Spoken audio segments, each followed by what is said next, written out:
Je vous retrouve pour un nouveau vlog qui sera donc le vlog 24. Je viens de déposer mon fils à l'école. Pour une fois, je travaille le vendredi, ça arrive de temps en temps. On a notamment des réunions aujourd'hui et un groupe de supervision. Donc ça va être une journée un petit peu chargée. Surtout que dans l'institution où je suis en ce moment, c'est un petit peu compliqué. Et donc voilà, je sais que ça va remuer un petit peu cet après-midi. Donc voilà, j'avais besoin d'un petit moment un petit peu à moi et je suis super contente de pouvoir me poser et discuter un petit peu avec vous. Je vais débuter aujourd'hui un roman de Beata Oumou-Bieyi Mérès. Il s'agit de Consoler, qui est publié chez Autrement. C'est un livre que j'ai très envie de découvrir. J'ai un roman de l'autrice Tous les enfants dispersés dans ma wishlist que j'espère pouvoir me procurer bientôt, mais je suis très fière de moi. Je n'achète plus de livres depuis plusieurs mois. J'ai dû en acheter 2 ou 3 maximum. J'essaye de faire vraiment attention et puis j'ai envie de faire baisser ma palle. Et on va pas se cacher que je reçois quand même pas mal de romans et donc voilà, je veux pouvoir avoir le temps de les lire et je ne vois pas l'intérêt d'en acheter beaucoup d'autres alors que ma palle personnelle déborde et ma palle de service presse commence aussi à déborder. Donc voilà, je vais débuter celui-ci, je voulais le résumer tout de suite. 1954. Au Rwanda, sous tutelle belge, Consolée, fille d'un blanc et d'une rwandaise, est retirée à sa famille noire et placée dans une institution pour enfants mulâtres. 65 ans plus tard, Ramata, quinquagénaire d'origine sénégalaise, effectue un stage d'art-thérapie dans un EHPAD du sud-ouest de la France. Elle y rencontre Madame Astrida, une vieille femme métisse atteinte de la maladie d'Alzheimer, qui perd l'usage du français et s'exprime dans une langue inconnue. En tentant de reconstituer le puzzle de la vie de cette femme, Ramata va se retrouver confrontée à son propre destin familial et aux difficultés d'être noire aujourd'hui dans l'Hexagone. Histoire d'une réparation symbolique et d'un langage et d'une langue retrouvée, Consolée est un roman poétique bouleversant qui met en résonance le passé colonial et la condition des enfants immigrés. Pour vous parler un petit peu de l'autrice, Beata Oumou-Bieyi Mérès est née au Rwanda en 1979. Elle arrive en France après avoir survécu au génocide des Tutsis. Son premier roman, Tous tes enfants dispersés, a reçu le prix des 5 continents de la francophonie et a été largement salué par la presse. C'est donc un livre qui m'intéresse beaucoup. J'ai lu pas mal de romans sur le Rwanda, notamment sur les années 90-94, sur le génocide des Tutsis. C'est une période qui me semble très importante à lire, tout simplement parce que c'est pour moi un devoir de mémoire. C'est un petit peu comme les romans sur la Seconde Guerre mondiale ou sur la condition des femmes en Afghanistan, etc. Enfin, c'est vraiment... moi, c'est pour ça que j'aime les romans historiques, c'est qu'ils m'apprennent beaucoup et j'ai aussi l'impression de ne pas fermer les yeux face à tout ce qui a pu se passer dans le monde et ce qui se passe encore aujourd'hui. Donc voilà, j'ai hâte de le commencer. Je vais le débuter ce matin parce que l'objectif, c'est de passer un joli petit moment tranquille avec un petit thé de la T-Box que j'ai reçu cette semaine et de pouvoir me poser un peu, me reposer un peu avant cet après-midi. Et je suis accompagnée par le sublime marque-page de Léa. Il est vraiment magnifique, il brille un petit peu. Je crois qu'elle a utilisé un papier un peu satiné. Donc voilà, je suis super contente et je vous en dirai des nouvelles. Je vais également lire, on le commence demain, un roman de Jasmine Darznik, Une fille comme il faut, qui est publié chez Hauteville en format poche. C'est un livre que j'ai depuis quelques temps dans ma pile à lire. Il s'avère que j'ai commencé un nouveau challenge, le challenge l'ivresse de lire en voyageant. Et ce mois-ci, donc au mois d'octobre, nous partons en Iran. Et j'avais ce roman-là dans ma pile à lire que j'avais très envie de lire et de pouvoir partager avec d'autres lecteurs et lectrices. Donc on fait une lecture commune qui débute demain. Je vous lis le résumé tout de suite. Jasmine n'a que 3 ans quand elle arrive aux États-Unis. De ses origines iraniennes, elle ne sait rien. Des années plus tard, à la mort de son père, Jasmine tombe sur la photo d'une femme en tenue de mariée. Il s'agit de sa mère. À ses côtés, un homme qu'elle n'a jamais vu. Refusant d'abord de lui révéler le mystère de ses origines familiales, Lily envoie finalement à sa fille une série de cassettes. de déchirantes confessions sur l'histoire qui fut la sienne avant son exil. Son mariage à l'âge de 13 ans, les abus dont elle a été victime, et tout ce qu'elle a dû sacrifier pour avoir une chance d'échapper à l'enfer. Et c'est l'autrice de L'Oiseau captif, dont j'ai déjà entendu parler et que j'essaierai sûrement de me procurer après la lecture de ce roman. En tout cas, il est dans ma wishlist. Donc on verra si j'arrive à me le procurer assez rapidement. En tout cas, je suis enthousiaste à l'idée de débuter ce livre parce qu'il me fait très envie. J'en ai entendu parler un petit peu par des copines sur Bookstagram et j'ai l'impression que c'est un roman qui va me toucher, me bouleverser. Donc voilà, j'ai vraiment hâte. En tout cas, je le commence demain. Voilà, j'espère que vous passez un joli moment, peut-être accompagné de votre petit thé ou de votre petit café. Et moi, je m'en vais lire un petit peu tranquillement, accompagnée justement de mon petit thé.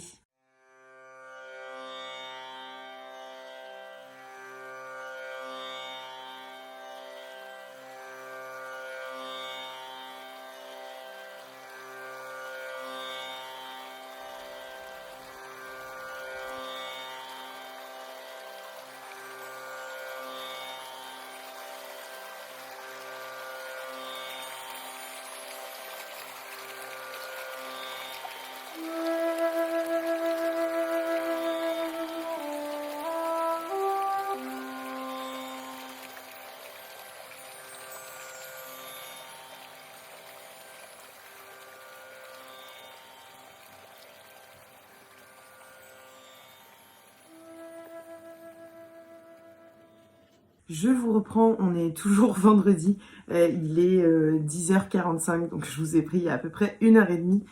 Je vais partir au travail un petit peu en avance pour pouvoir préparer la réunion et je voulais vous montrer une réception, un roman que je viens de recevoir à l'instant sur le compte des éditions Hauteville. Il était proposé de recevoir Sous les soleils de Kiev de Erin Liteken. Donc j'ai tout de suite envoyé un message pour savoir s'il était possible que je le reçoive. On m'a répondu favorablement et j'étais très contente parce que c'est un roman sur une lecture qui met en lumière la résilience du peuple ukrainien au moment où Staline instaura une famine généralisée dans ce pays. Donc c'est dans les années 1930. Je vais vous lire le résumé. C'est vraiment un livre qui me fait très envie. La couverture est magnifique et je trouve forcément que ça fait écho à ce qu'il se passe aujourd'hui dans ce pays. Donc je vais vous lire le résumé tout de suite. En 1929, la jeune Katia vit heureuse avec sa famille et l'avenir semble lui sourire. Lorsque les militants de Staline arrivent dans son village, ils sont vivement incités à participer à l'agriculture collective. Mais rapidement, ceux qui osent s'élever contre le système disparaissent et chaque lendemain semble dès lors incertain. La résistance a un prix, et tandis que la famine s'empare des campagnes, la survie semble plus un rêve qu'une possibilité. 70 ans plus tard, une jeune veuve découvre le journal écrit en ukrainien de sa grand-mère, qui va révéler les secrets longtemps enfouis du passé tragique de sa famille. Poignant témoignage de l'Holodomor, Sous le soleil de Kiev est un roman inoubliable sur la résilience et l'amour. Et je viens de lire juste la petite biographie de l'autrice qui est écrite dès le début du livre. D'origine ukrainienne, Erin Liteken est diplômée d'histoire et passionnée par la recherche. Dès son plus jeune âge, elle est captivée par l'histoire déchirante de sa famille en Ukraine, ce qui lui fournira la matière de son premier roman, Sous les soleils de Kiev. Elle vit aujourd'hui aux États-Unis avec son mari et ses enfants. Alors, c'est un roman qui est donc traduit de l'anglais par Agnès Jaubert. J'essaye de voir quand est-ce qu'il est sorti. Il est sorti en 2022 aux États-Unis. Donc, c'est vraiment un livre qui vient de sortir et qui donc fait, j'imagine, encore plus écho à ce qui peut se dérouler aujourd'hui dans ce pays et notamment avec la Russie. Voilà, donc c'est un livre qui, je pense, va beaucoup me bouleverser. En tout cas, je vous en fais un retour très rapidement. Je vais le lire là dans les jours, les semaines qui arrivent, donc je vous en reparle très vite.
Je vous reprends, on est mardi.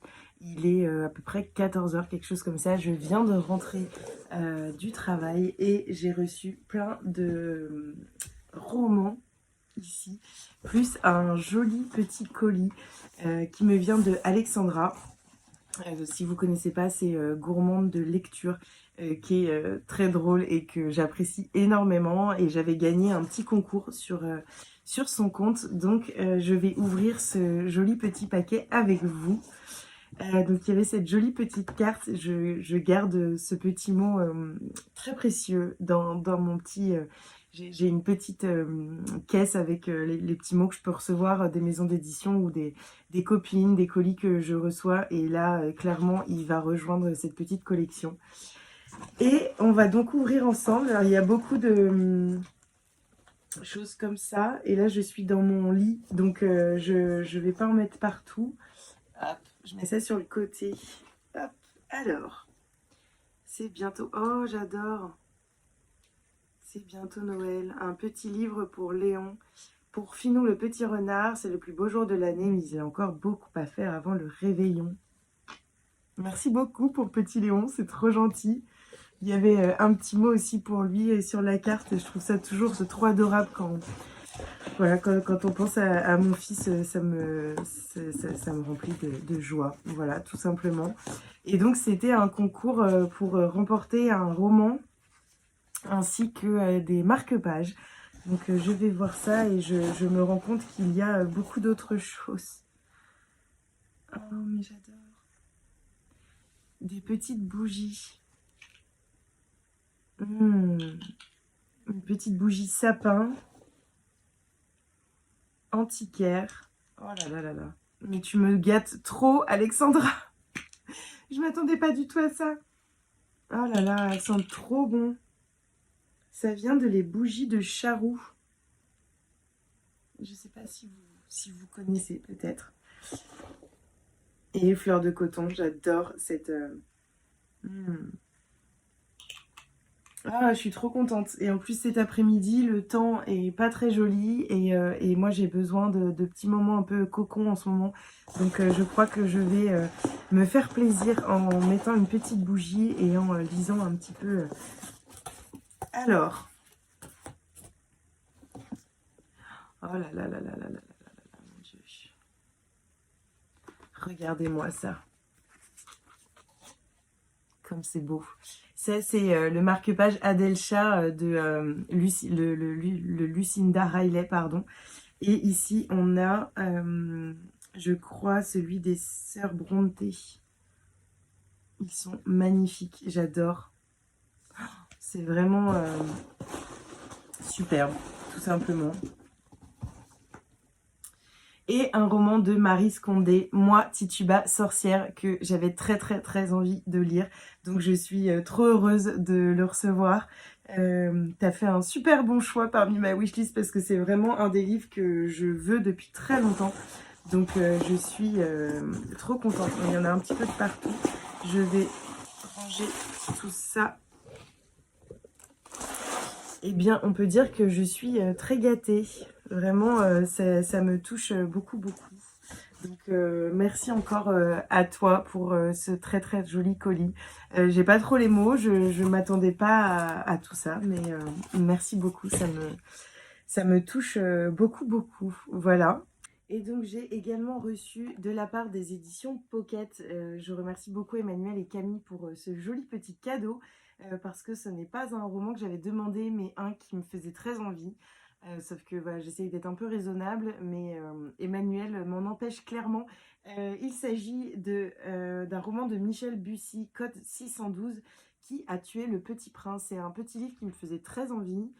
Il fait 221 pages et en plus je vais lancer une nouvelle fois le challenge 7 jours 7 livres du lundi 31 je crois au dimanche 6. Je crois que c'est ça les dates que j'ai arrêtées pour ce challenge et donc je pense qu'il rentrera parfaitement dans ce challenge.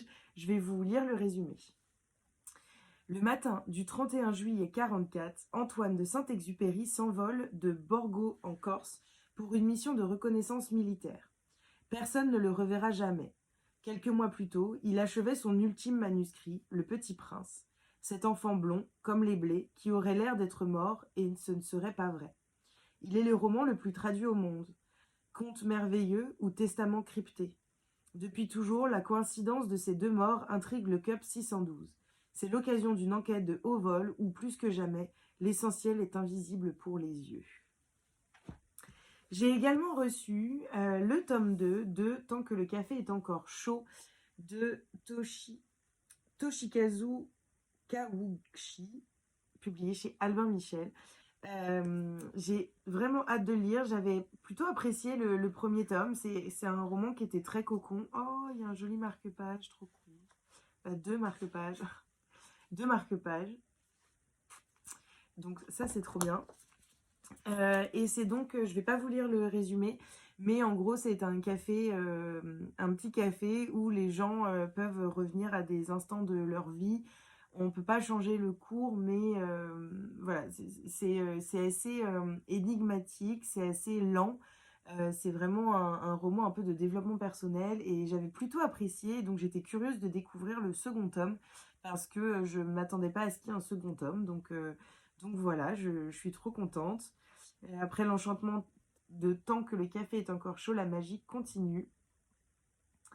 Petit bijou d'émotion et de tendresse, le café du temps retrouvé est une invitation à savourer la vie au présent. Voilà. Et enfin, j'ai reçu un livre. J'étais très très heureuse quand l'autrice m'a contactée, notamment parce que j'adore la maison d'édition Kiwi et que le sujet me fait très envie. Il s'agit de Hila, le réveil des sorcières, publié donc chez Kiwi Roman dans la collection Les Mystiques.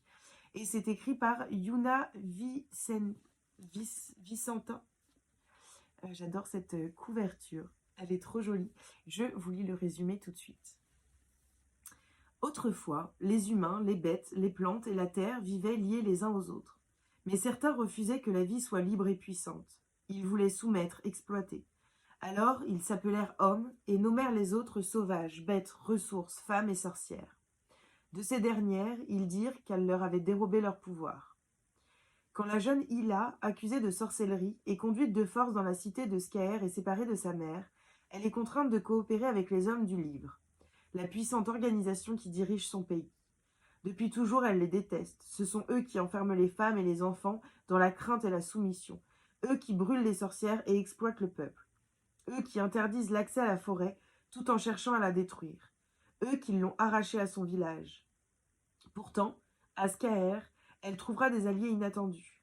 Tandis que la révolte gronde et que les représailles se multiplient, Hila parviendra-t-elle à retrouver sa mère et à échapper au sinistre dessein des sorcières? Un roman écoféministe qui appelle à la révolution et à former des communautés pour faire face à l'oppression. Autant vous dire que de 1, il me fait très envie, et que de 2, c'est, je pense, le moment parfait pour lire un roman comme celui-ci.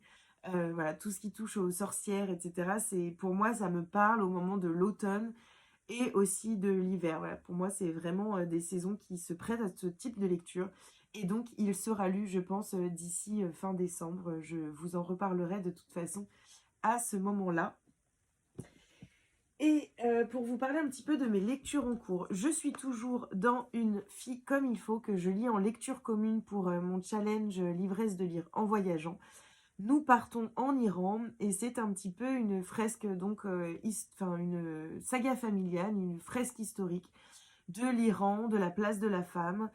J'aime beaucoup, l'écriture est très fluide, très simple, très belle et donc voilà, je me délecte de ma lecture et j'ai hâte de vous en reparler avec un peu plus voilà, de profondeur parce que pour l'instant j'en suis à peu près 150 pages sur 400, donc voilà, je vous en reparlerai très rapidement. Je pense qu'il sera fini d'ici mercredi normalement, d'après mes prévisions. Et je suis également en train de lire Consolée de Beata Oumoubieli Mérès, dont je vous ai un petit peu parlé. Pareil, j'en suis à peu près à 200 pages, un peu plus. Oui, un peu plus de 200 pages. J'aime beaucoup cette histoire où on est entre la France et le Rwanda et on découvre l'histoire d'une femme qui me touche beaucoup. Donc voilà, j'ai pareil que l'autre, j'ai hâte de vous en parler, je vous en redirai quelques mots. En tout cas, c'est vraiment un beau voyage, une très belle écriture Et pour l'instant, je suis complètement plongée dedans. Donc voilà, je me régale de ces deux lectures. Et puis, je vous en reparle très vite.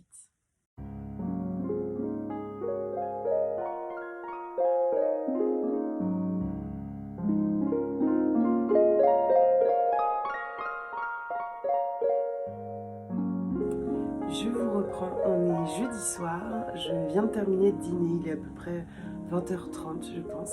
Je suis accompagnée de ma petite tisane dans ma tasse préférée qui m'a été offerte par ma petite sœur. Donc voilà, je goûte une tisane d'Aman Frère qui était dans la T-Box du mois d'octobre, je crois. Oui, c'est ça, du mois d'octobre. Donc voilà, je me fais un petit moment un peu tranquille. Je suis un peu malade, ça s'entend peut-être, mais en fait je tousse beaucoup. Donc c'est possible qu'il y ait des coupes à certains moments parce qu'en fait, quand je parle, au bout d'un moment, bah, ça me donne envie de tousser. Donc voilà, une petite tisane ne peut me faire que du bien. Et donc je vais vous parler un petit peu de mes lectures. J'en ai pas pour très longtemps, tout simplement parce que je suis un petit peu en retard et que donc je ne vais pas pouvoir vous parler des deux lectures dont je vous parle depuis le début de ce vlog. J'ai terminé Une fille comme il faut de Jasmine Darzny qui est publiée chez Hauteville, mais malheureusement je n'ai pas eu le temps de finir le roman de Beata Oumoubiéhi Mérès Consolée. Pour ce roman, je vous en parlerai dans le vlog prochain. Demain, c'est une journée repos, donc je pense que je vais terminer cette lecture demain. C'est l'objectif, en tout cas, pour pouvoir débuter une autre lecture. Donc voilà, en tout cas, pour l'instant, j'aime beaucoup, mais depuis que je vous ai fait le dernier update, je crois que je n'ai pas relu ce livre. Donc voilà, je vous en parlerai dans le prochain vlog pour le coup. Et donc, j'ai terminé le roman que nous étions en train de lire en lecture commune. En fait, j'ai créé un challenge, le challenge l'ivresse de lire en voyageant. Ce mois-ci, on partait en Iran, ce qui avait forcément une signification toute particulière. C'était pas prévu d'avance, mais les choses font que. Et donc, j'avais d'autant plus envie de lire un roman qui se déroulait en Iran. Et ça a été une superbe découverte que ce roman qui m'a vraiment bouleversée. Ça a été une lecture très forte. On a vraiment l'histoire de plusieurs femmes sur plusieurs générations, trois ou quatre. Certaines, c'est plus un aperçu, d'autres, on va plus en profondeur. Et donc, on découvre l'histoire de Yasmine et de Lily. C'est une histoire qui m'a énormément touchée. On parle voilà, de la place de la femme, de la culture iranienne. On parle du mariage forcé, du mariage des enfants, des jeunes femmes.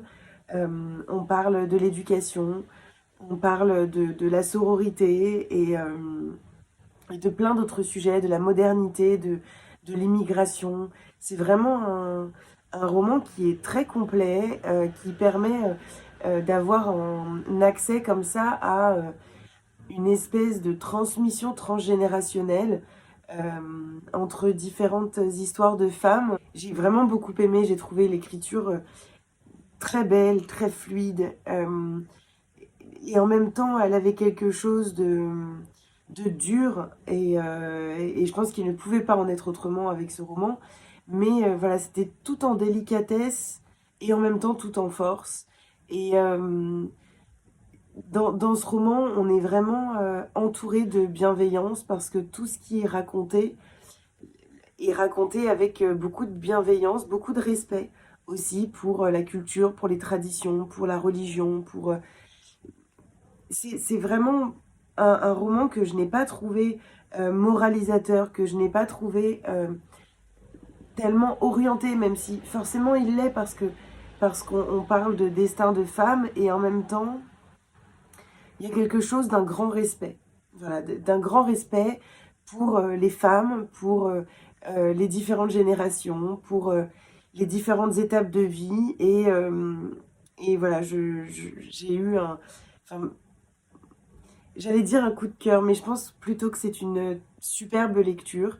Euh, j'ai pas de point négatif, j'ai pas de point de déception. Mais, mais voilà, c'est pas forcément un coup de cœur comme je l'entends, en tout cas comme moi je le définis, mais un coup de poing, ça c'est sûr, et un roman qui est vraiment une de mes très très belles lectures. Donc si vous voulez découvrir un petit peu l'histoire de la place des femmes en Iran et découvrir l'Iran également, n'hésitez pas à lire ce roman. Il est publié en format poche chez Hauteville. Je crois qu'il est sorti il n'y a pas si longtemps en format poche. Il est sorti en 2021 sous le titre Tu seras une bonne fille. Mais c'est un roman qui date initialement de 2011. Et le titre original, c'était The Good Daughter, la bonne fille. Voilà. Et donc ici, c'est Une fille comme il faut. Et je ne peux que vous le recommander. Voilà, j'ai pas grand chose d'autre à vous dire pour clôturer ce vlog. En fait, je viens de terminer cette saga familiale iranienne et comme pour beaucoup de ces romans historiques, étrangers et qui sont très forts, j'ai parfois un petit peu du mal tout de suite à en parler. Il me faut souvent un petit peu de temps pour pouvoir vraiment prendre la mesure de ce que j'ai lu, pouvoir retourner éventuellement aussi à certains passages que j'ai pu annoter et, et vraiment pour pouvoir prendre enfin, que mon avis puisse prendre de la profondeur. J'ai un petit peu du mal à vous parler ce soir, je suis fatiguée. Mais c'est vrai que c'est souvent pour ça d'ailleurs que... attendez, je vais enlever cette petite chose parce que rapidement, ça peut devenir problématique. Bon, on va le poser par terre. Et je m'en occuperai après. Et donc ce que je vous disais, c'est sûr que dans ces romans-là qui me touchent beaucoup et qui ont une âme, une vraie âme et qui permettent de découvrir comme ça un pays, ses mœurs et notamment la condition de la femme dans ces pays et son évolution, j'ai souvent besoin d'un petit peu de temps pour pouvoir poser des mots. C'est souvent pour ça d'ailleurs que mes chroniques sortent quelques jours, voire quelques semaines après ma lecture, pour pouvoir me laisser du temps pour revenir sur ma chronique, revenir sur les notes que j'ai pu prendre sur mon téléphone, pouvoir peaufiner aussi mon avis, parce que parfois, c'est dans l'après-coup que je me rends compte que c'est un coup de cœur, ou justement qu'en fait c'est pas un coup de cœur, c'est plus une super belle lecture. Voilà, c'est souvent dans l'après-coup. Donc je vous en reparlerai peut-être si il y a des choses que je n'ai pas eu bah, j'ai pas eu l'idée de vous le dire là, mais dont j'ai envie de vous parler. Et puis de toute façon, on rediscutera de ce roman sur Instagram si vous me suivez là-bas. Voilà, donc moi je vous dis merci d'avoir visionné ce vlog. J'espère que vous avez passé un joli moment. J'espère aussi que vous avez plein de nouvelles idées de lecture et que vous viendrez en discuter avec moi. N'hésitez pas à poser un petit like si vous avez apprécié ce moment, à venir commenter pour pouvoir papoter parce que c'est ça l'intérêt et ça me fait toujours extrêmement plaisir quand je vois que vous avez pris le temps de laisser un petit commentaire pour pouvoir papoter avec moi. Et puis, n'hésitez pas à partager sur les réseaux sociaux parce que c'est comme ça que la chaîne se fait connaître. Et donc, voilà, et puis ça me fait toujours très plaisir forcément. Je vous souhaite une très belle journée, très belle soirée, suivant quand est-ce que vous regardez ce vlog. Une très belle semaine pour la semaine prochaine. Et puis, on se retrouve la semaine prochaine, justement, le vendredi, pour un nouveau vlog.